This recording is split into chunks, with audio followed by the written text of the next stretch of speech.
Hi guys, welcome back to our channel Financeable. Today in this video I'm going to show you how to backtest your trading strategies in MetaTrader 5. To do so, follow some simple steps with me. First of all, open your MetaTrader 5 application or go to MetaTrader 5 from your browser. Then this type of interface will appear in your screen once you have logged into your account. From the top menu bar you can see View.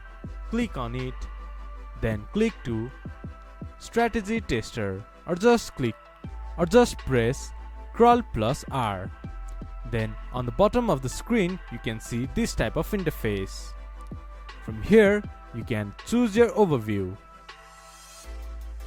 and just fill in the details. Once you have filled in your details of your strategy, click to Start.